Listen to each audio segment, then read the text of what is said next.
నోవహు గురించి దేవుడు ఇస్తున్న సాక్ష్యం ఏంటి అంటే,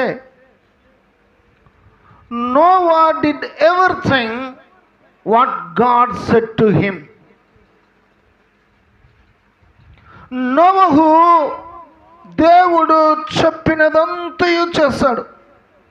నువ్వునే वह सब किया जो परमेश्वर ने आज्ञा दी थी.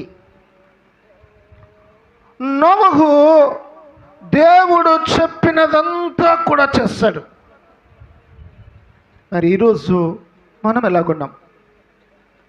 మనం బాగుపడాలని, మనము దీవించబడాలని, మనం అభివృద్ధి చెందాలని, మనం విస్తరించాలని, మనం ఫలించాలని, మనము దీర్ఘాయుతో ఉండాలని దేవుడు ఆశపడుతూ మనందరికీ దేవుడు అనేక విషయాలు బోధిస్తూ ఉన్నాడు, చెబుతూ ఉన్నాడు.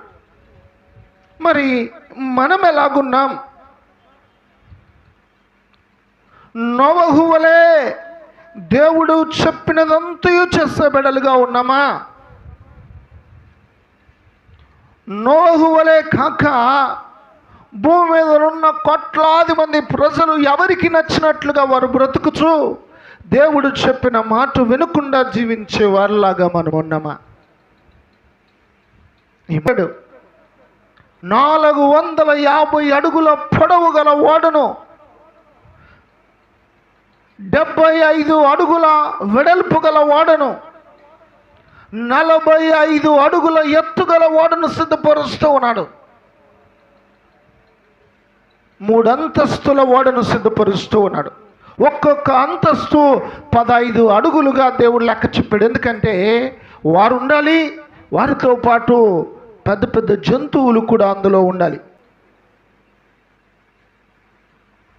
దేవుడు చెప్పిన పని చేయటానికి వారు తమ జీవితమందు తమ జీవితాలను అప్పగించుకున్నారు.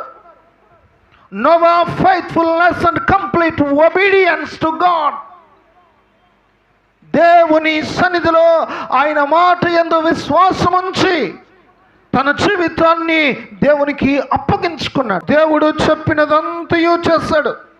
దేవుడు ఏం చెబుతున్నాడు? నీ ఇంటి వారి కొరకు, నీ కొరకు ఓడను సిద్ధపరచుము.